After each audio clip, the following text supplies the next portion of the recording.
Welcome to 90 Degree Turns. I'm your host, Trisha Marcus. Allow me to guide you into your own endless soul expansion as we connect to your heart, discover balance, awaken to healing, and embody your soul's deepest expression. For those of you hungry to expand your mind's beliefs and perspectives, welcome home.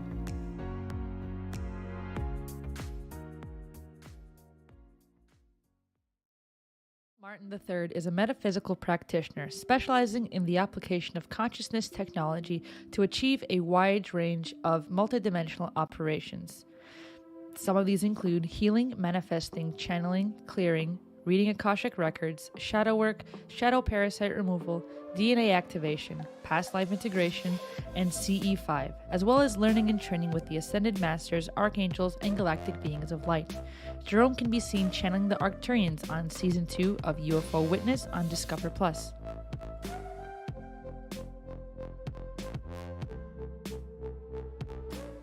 Welcome back to 90 Degree Turns. This is episode 44, and we are here joined with Jerome. Jerome, thanks for coming on the show. Awesome to be here, Trish. Yeah. So tell me, who are you? Let's dive into your work. I know that you have a very unique modality of galactic DNA discovery. What first started this journey for you on your awakening and providing such a service? So the services that I provide are based on the experiences that I've had with galactic beings and interdimensional beings. I've had a string of ET contact experiences that were benevolent. Some were most were benevolent, I'll say.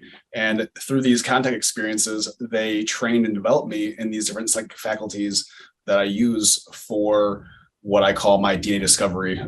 They taught me different metaphysical operations and ways to use my Merkaba and my dimensional bodies to affect others and reality around me. Yeah. I love that you mentioned the Merkaba, because for my own journey of awakening, that was a huge pillar of information. And just to get through the meditations and reading Jerome books, I think that in the detail that are in his books really help one understand our own energy bodies, right? And how we're so much more than just our physical.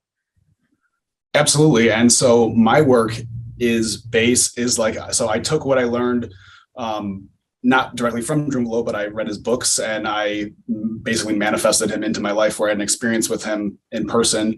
And so the Merkaba is what set the stage for my work. I use my Merkaba to, it's like a Swiss Army knife. It can be used for channeling, for healing, for clearing energies, for telepathy, for you name it. All of the psychic functions that happen outside of this realm are used in that process. And so his work is like the backbone or the seed that my plant is growing into. And so I definitely want to, talk about that, because anyone that hasn't seen Jerome work should definitely go visit it.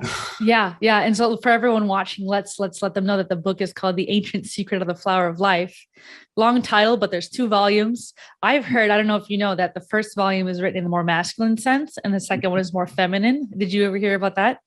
So I have heard reference, and I don't know if I've looked into it, but I have read both books, and I do know that the second volume is where they teach the Merkaba in the back of the book, and that it started off as just, wow, these seem like strange stories, and then by the time you get to the meditation and if you practice it, you're like, wow, these strange stories turn into my strange stories because now these are happening to me. Yeah, and those meditations are really powerful because for somebody like me, I didn't know how to meditate. And this was the first introduction for me because I wanted something that would go deeper, that's not just surface level of calming mind. I wanted to understand who I was as a soul waking up.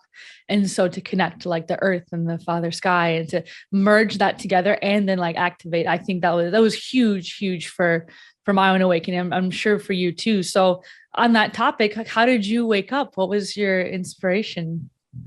So Jerome was definitely the thing that Jerome and the Merkaba definitely catapulted me. Prior to that, I had engaged in martial arts for a number of years where I was training Hapkido, and Hapkido is the way of neutralizing energy. And so in this practice of martial arts, I then started learning energy medicine like Reiki. So I became a Reiki master right around the time when I started learning the Merkaba. And so I was previously working with, my energy bodies and cycling energy and getting my faculties starting to work. work, because all these different things are all metaphysical operations that are happening. And it's just, once we start getting the gears turning, it seems like they just keep snowballing into bigger and bigger operations. Yeah. Yeah. And so with Hapkido, correct me if I'm wrong, but is that the martial arts where if someone, let's say, throws a punch at you, you learn how to redirect their energy so they make themselves fall?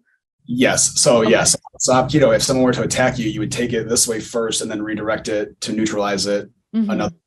And so it's taking what is thrown at you and using it to the best of your ability, and Hapkido for, defense.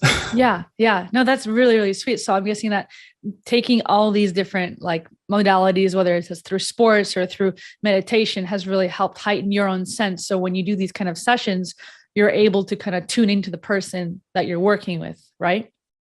Correct. Yeah. So yeah, during these sessions, when I connect to the person, we start having a transference of information. So you start, picking up on different things about them through this. Mm-hmm. And we've done a session together too, which was really a cool experience for me. Because I don't usually focus on like other beings that are out there when I meditate. And so that was really neat. Like, I feel like we got to connect in a way where you could kind of sense and feel what I was feeling and seeing at the same time, which was cool to confirm whatever I'm feeling is accurate. Because I feel like sometimes you feel like, oh, maybe I'm just making all of this up, which I feel is very common for people whenever they do like a hypnosis or like a DNA session. They're like, oh, I don't know if this is real, but to have that, having you there to kind of confirm what I'm going through as well. That's a cool experience. That's very sweet. Absolutely. Yeah. So as we're connected through the, it's quantum entanglement. So we entangle to each other and then to these beings. And as we're doing this, we're communicating telepathically to them. And so the information that's being relayed it's a shared experience. Mm-hmm. Yeah. Yeah. No, that's awesome. So let's talk about our DNA then. So I feel like humanity has just barely scratched the surface of our DNA, right? We know that there is junk DNA that exists, or what science calls junk DNA, that they're probably realizing is starting to become more than just that. There's the science of epigenetics, right? Where it says that we're not like tied to our DNA and our genetics. We're able to actually influence them by our thoughts and our habits and our lifestyle, which is amazing, and our emotions. So what do you feel like we're truly capable as humans? Because we're going through these big shifts, right, in time and space. What do you see happening? Correct. A lot of what has happened to me through my contact experiences, and now what I lead others through in their contact experiences, is this process of awakening through the DNA. And so the beings that, you end up coming in contact with are also you. They're you living in parallel lives. Your soul incarnates into multiple parallel realities simultaneously. And then when we come in contact with these beings, these experiences, these are the other versions of you that you exist in, that you are living a separate life in. And when you come in contact with them, we then integrate and share knowledge between them. And as we integrate that, those memories, abilities, sensory things that they have about themselves are then sort of activated within us here in this lifetime as well. And so through this process, it's a process of epigenetics, of activating the DNA. And as this happens, the DNA expresses different genetic abilities of these different beings. Yeah. Yeah. No, that's amazing. So then what do you think is the way that we can tap into this dormant DNA? Is it like accessible to everybody, or does someone have to be on a spiritual route? What's your experience with that and having different clients? It is accessible to everybody, but what makes it accessible is the want and need for it. And you have to approach it through love. So all of these higher level psychic faculties and abilities that are expressed through your DNA, and even the Merkaba is an expression of the DNA. It turns on at a certain point, at a certain frequency, but it's operated through love. And so without love, these higher faculties don't work, right? And so if we start abusing them or operating outside of love, they no longer work. And so, continuing to use these in that way is the best way to keep that going. Mm-hmm. So then I know that earlier, before we started talking on this interview, we mentioned about like light magic and like dark magic, right? So when you're using the Merkaba, or when you're in this place of wanting to grow and evolve in your life in a benevolent, positive way, right? That's utilizing what we consider like white magic, right? Would you want to go into the differences between it for our audience? Sure, sure. So I would consider magic the expression of your consciousness into reality, into 3D reality. So using your consciousness to affect the world around you, whether that is through helping someone heal themselves or, clear some energies, or if you open yourself up as a channel or you do some sort of invocation of angels, things like that. Those things, so magic is a tool, right? Just like any tool, like a hammer, for instance. If we were to refer to magic as a hammer can either build a house or it can smash a skull. And those two things are only dependent upon the operator's choice, right? And the free will of the operator. So, it can be used benevolently or not, right? And so, we choose to use these energies to create benevolent outcomes. And so through that use and that development to serve others, right? So service to self is the category of what they consider like black magic. Anytime you're breaking someone's will or you're trying to use these things to harm people, anything like that, that's black. And then the white spectrum is all of the service to others, using these things to enrich the world around you, to heal people. All of that is in the spectrum of what I would consider white magic. Mm-hmm, mm-hmm. Yeah, and they're definitely polarizing, and they all have their place. I feel like in this world of duality, it makes sense that they're both here, right? Because how can you learn from one without the other? It's like they give you that contrast. Like if you understand joy, but sadness is the equal opposite, right? So you can experience each one, but also appreciate it. But you don't have to experience dark magic unless you really want to go down that route, I advise against that. Yeah, I would say better not to, because that just brings a whole different level of energy. Learn about it through other people's experiences and take it for that. Yeah. And bringing that up, I think it's a great point, because I feel like there's many people who I've seen in life had very vastly different experiences than myself, but I've learned through their stories and through that I don't have to go through that exact same experience, which is something so cool about like the human collective, right? Like we're able to be different facets of humanity and learn from other people and taking their wisdom instead of taking the trauma from what they went through XYZ. It's kind of awesome. Yes. Yeah. So then how do we tap into our dormant DNA? What do you recommend? I mean, because there is, I think during my session, you talked about like the 12 strands of DNA. Do we want to kind of go into that and see where it takes us? We can. So in our session, I had referenced those, but in the session, we weren't working on those 12 strands. We were just working on the collective of your DNA, because the session that I did with the DNA, I call it DNA discovery, because in this process, we first enter into a metaphysical operation, right? So I explain to people, the difference between meditation, hypnosis, things of that nature. These are all metaphysical operations, and meditation is you bringing yourself into a brainwave state, right? You altering your own states of consciousness, and even self-hypnosis, you're doing that too. But between the people think like hypnosis and meditation is you're doing it. Hypnosis, if it's for another person, is someone is leading you through that process. But either way, you are shifting your consciousness states and your brain waves from beta into alpha and theta, gamma into higher frequencies to engage in these operations. Yeah, and so with your session, you're basically a facilitator, right? That I'm the one who's actively seeing different things, and you're able to tap into it and connect with it.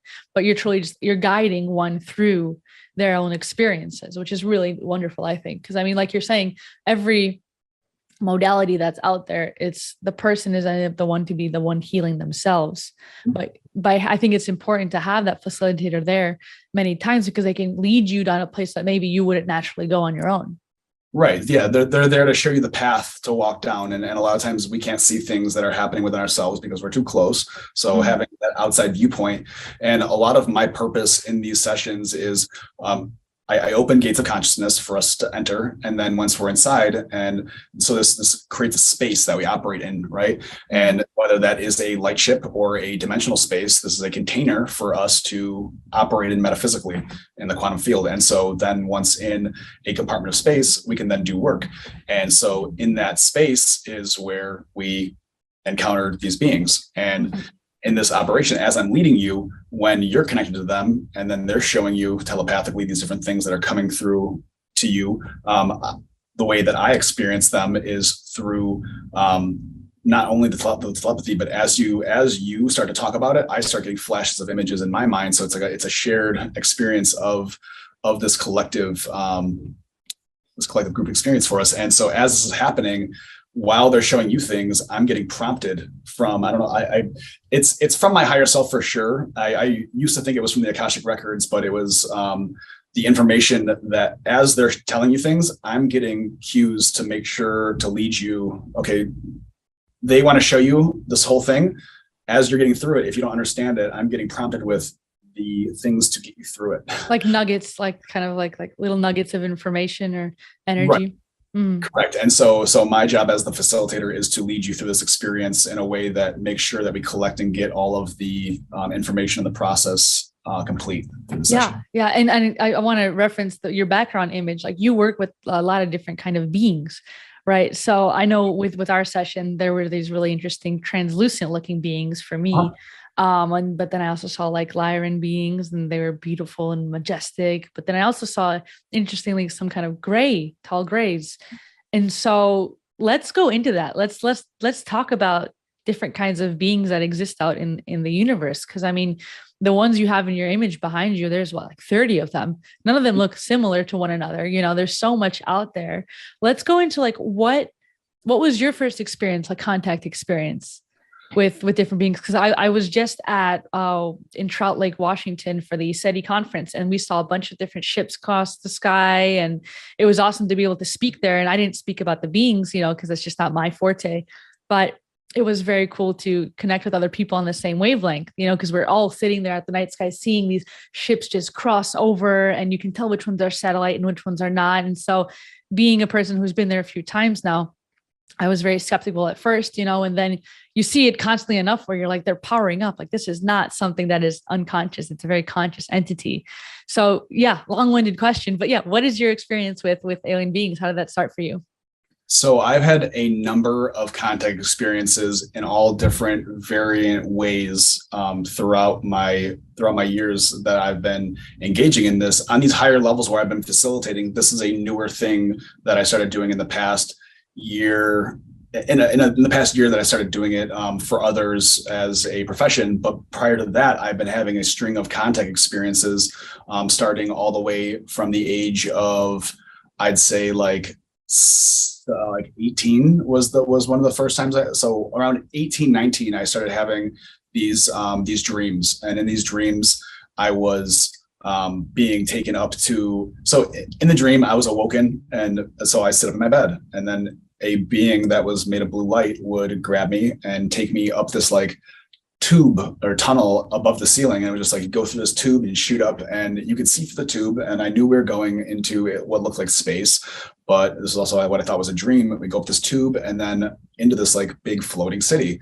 And this floating city was, it was a school, really not a city, but it was a school where I was being taught different operations, which all seemed so silly or so like, why am I doing this? I didn't understand any of it, but they would make me, you know, do different obstacle courses. I would learn to like fly from this one to that one, and this platform to that platform. I'd move around and then pick up objects and move the objects around. And then I would fly and move an object. And I didn't understand at the time that I was being trained. My consciousness was being trained to not only project, but connect to other things and move things and all these different operations. But to me, it just seemed like, what a weird dream, right? So it started out as dreams. Then I had a physical contact experience when I was driving to Sedona, and I saw this like red light that like zigged and zagged. And when it shot out, I remember saying, that's weird. And then I was like caught in a loop, and I heard myself say, that's weird. That's weird. That's weird. I was like stuck in this loop. And when the loop stopped, everything was different. When I was first driving, it was like, just got dark, maybe 10, maybe 11 o'clock. And then this happened. And then when it stopped echoing back, then it's like dawn, like sun starting to come up, mountains look different. And so I just, at the time though, I wrote it off as maybe I was tired. And this is just something that happened later through regression. I regained those memories, but that was the second experience. And then meditations, they started taking me up. onto ships and teaching me how to communicate. There were these ships there were beings on the ships, and then the ship was alive too, as though it was its own like sentient being, and the beings would communicate back and forth with the ship, and then they would teach me how to communicate with the ship and show me the different faculties of how that worked.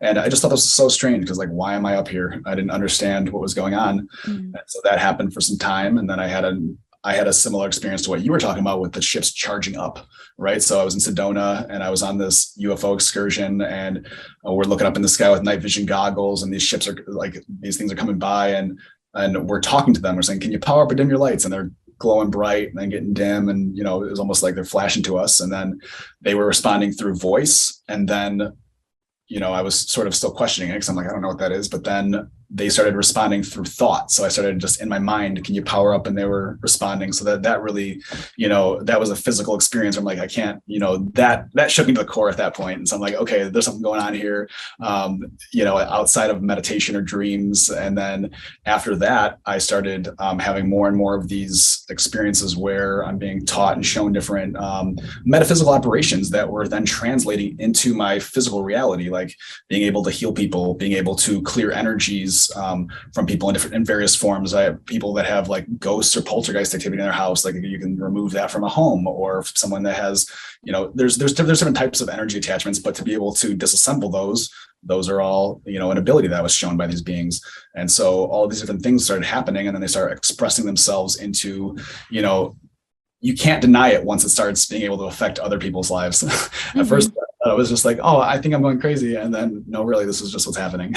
Yeah. Wow. I mean, that is a big experience to have. I know when I first saw a ship fly over, it was actually at a study in Washington, and there were like these three craft in like a triangle, and they were going across the sky, and then they just like darted off into a different dimension, and for me, that was something like so real. And then I'd see it happen multiple with different other types of ship and with different like lights. And the thing was interesting. It had a similar experience where you could talk to the beings and be like, can you power up right now? And like, and when you're with a group of people and you guys are all focusing like your laser beams at the beings, they will power up. Like it's, and it makes me think like, gosh, what is it like to be on one of these ships? Like, because is it like a sentient craft? Is the alien itself? What if it's just the whole craft? What if the beings can just kind of pop into a craft like ship and then go disintegrate into a different being, a shape if they wanted to?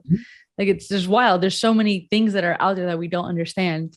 And I feel like we're just barely, with the work you do, and many others, it's just, we're barely as a humanity collective, like really getting into it now, which is kind of exciting though too. Yeah, no, it definitely is exciting. And I'm learning that all these different faculties are, connected to us through our DNA. Touching back on the DNA are the way that I experience it is that your DNA is like a receiver transmitter of the frequency of consciousness that is yourself. So your DNA picks up the frequency of Trisha. My DNA picks up the frequency of Jerome. But your DNA is also energetically tied to all the other versions of yourself. And so what they call that dormant DNA is just not active. And so that DNA is connected to these different beings and different star systems. And that DNA, once it becomes active, it expresses itself in these different higher dimensional faculties and abilities.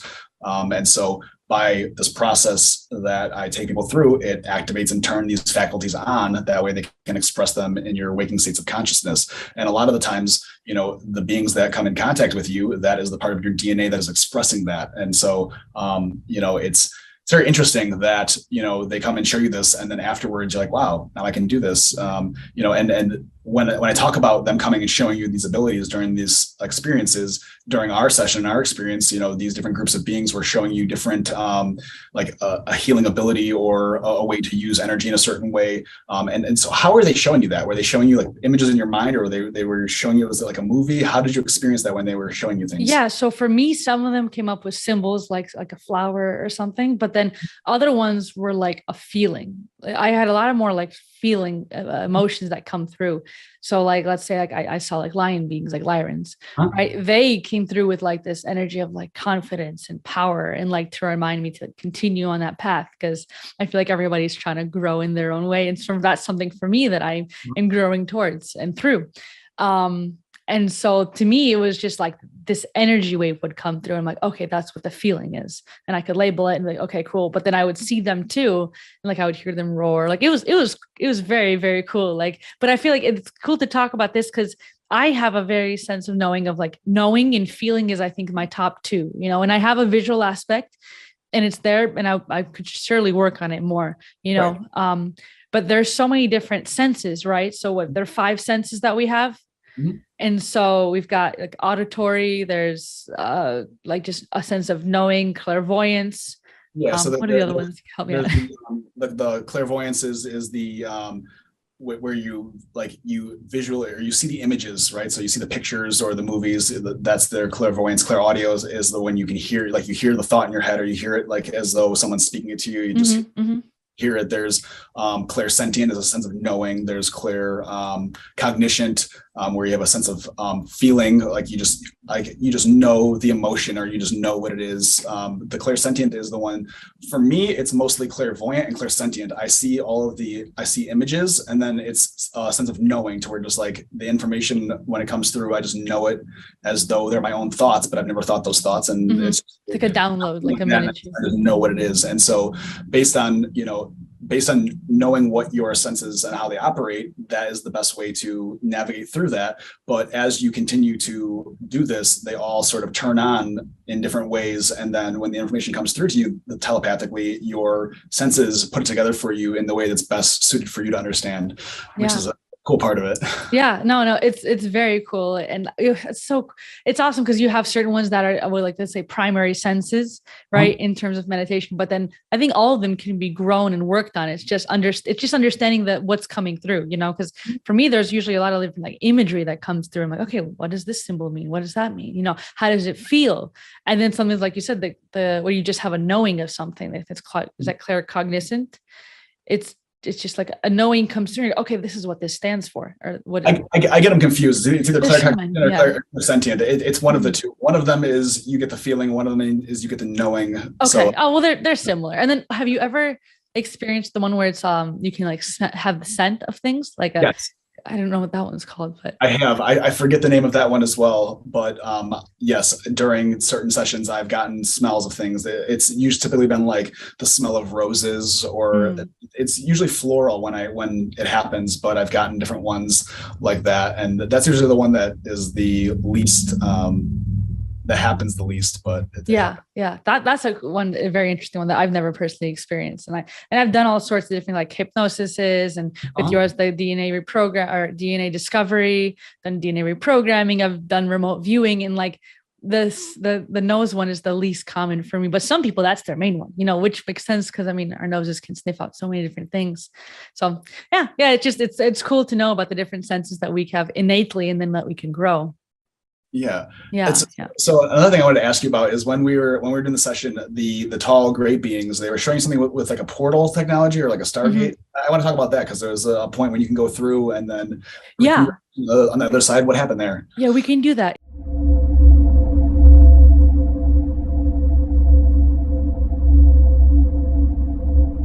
Okay, so with the portal, that was cool. That was actually interesting. That was I think that was with the tall grays. They showed me that, and that was interesting because it was like I just saw this like diamond shape, and then there was like a little orange dot, and then I just went through it. Now what was cool is as soon as like you were guiding me to be like, okay, let's go through the portal now, I like naturally did this like sharp inhalation, and that was what helped me move through it, was breathing into it. And so the power of breath, let's talk about that because there's something to it.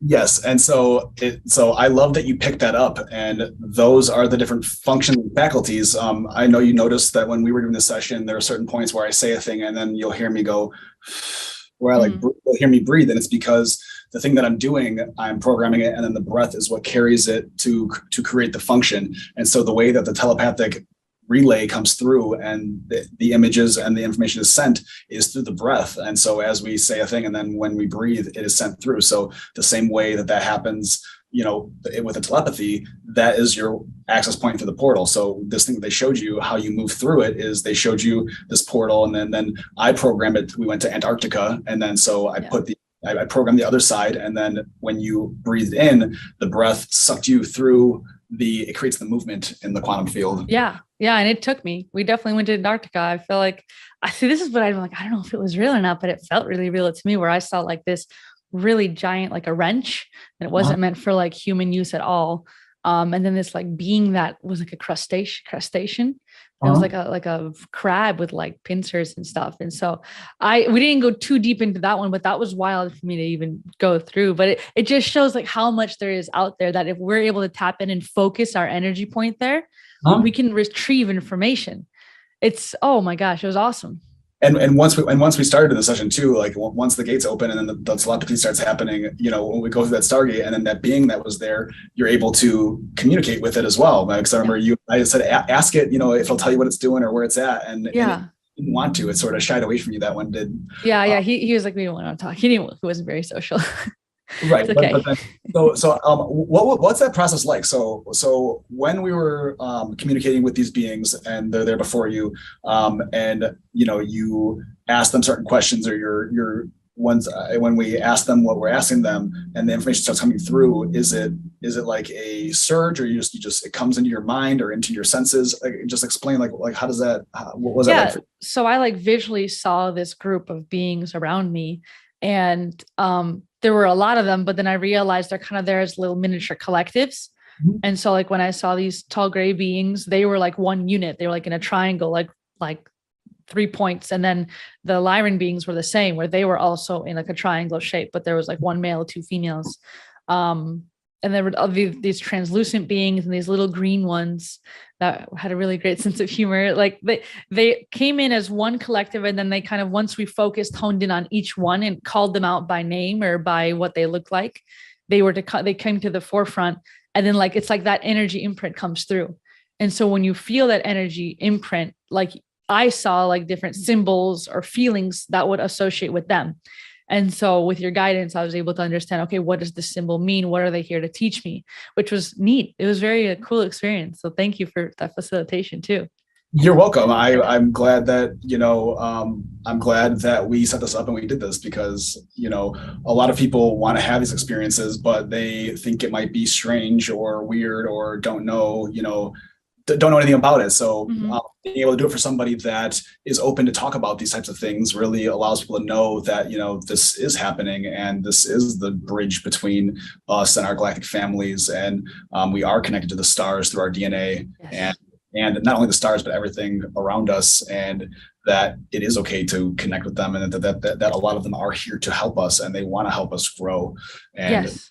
Well, knowing that, it really stops the fear that keeps us from doing that. Yeah. And I wish we had more time to talk here, but I do know that there are things that I've heard where there are some malevolent beings out there that perhaps come and show up in people's lives to stunt them from their energy source, to basically disconnect their cord from source, because they're in such a level of fear. So when we're in a level of fear, we're not able to tap into these kinds of connections, right?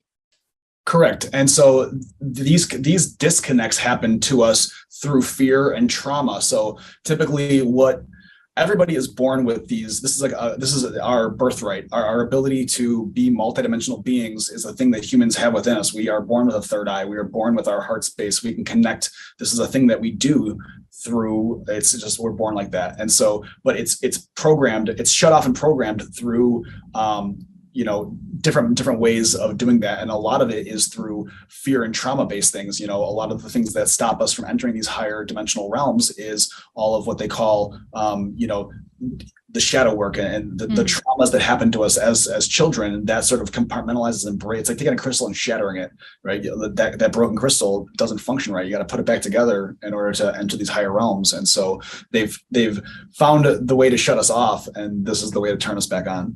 Yeah. And we're doing it. Like I know with the talk I had at ESETI, I talked a lot about the nervous system and how the world that we're in, it's programming us and banking on the fact that we are in a place of fear and dysregulation within our nervous system and our physical bodies, but then energetically on top, they're trying to control us with fear.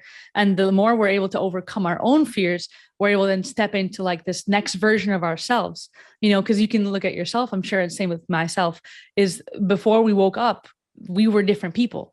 Right. and then you step into this new version, and it kind of, you just keep on renewing yourself in a way that you just keep on growing into who you really are, which is, and it not always easy experience, but I think always worth going towards. And it's just like a snake shedding its skin. As you grow, the old layer comes off, and we just keep growing, and that happens.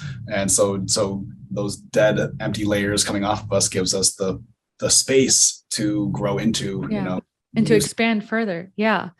So Jerome, tell me then, with your sessions, are they only done in person? Do you do online ones? What is your best way to do it? Because I know you're also in Chicago. Yes, I'm in Chicago, but all of the sessions that I do are done online over Zoom, and they're done through a website called awakening.education. It's a group of us that are doing different types of galactic healings and activations, and so you can find me on that website, and I'm sure we'll have a link.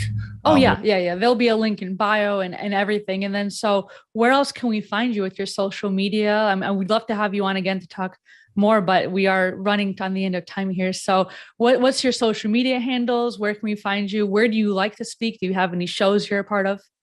So you can find me on Instagram. My handle is it's Jerome. It's JERR_OMM. So it's like Jerome. So that's at my Instagram. You can look for me on Discovery Plus. I was just filmed for the second season of UFO Witness, where I was interviewed about my contact experiences. And then they had me, I was there with Melissa Tittle and Ben Hansen. He's a ex FBI Homeland Security, and he had me hooked up to brainwave monitoring devices while I was doing these operations, because he said, okay, how do I know you're not making this up? We want to have you channel ETs, but how do I know you're not just making a thing up? It's tech. Yeah. And so he wanted to measure my brain waves. And so we did that live on that show, and that'll be out. This season's half out already. So it'll be in the next several weeks or month or so. You'll see that episode where I was channeling the Arcturians while they had me hooked up to see what the brain waves are doing. And they did vary. He was asking me test questions, what was happening, and then when I was channeling, the brainwaves were almost shut off, and so they were very interested in that. So that's awesome. We'll definitely have to check it out. And I know you also have like Ormus. I would love to talk more about Ormus and the power that is. But we will definitely have you back on. We are wrapping up here, so thank you, Jerome, for coming on. Everybody's link will be in the bios here, and we will catch you on the next one. Thank you, Jerome. Thank you. Have a great day. Thank you. Bye.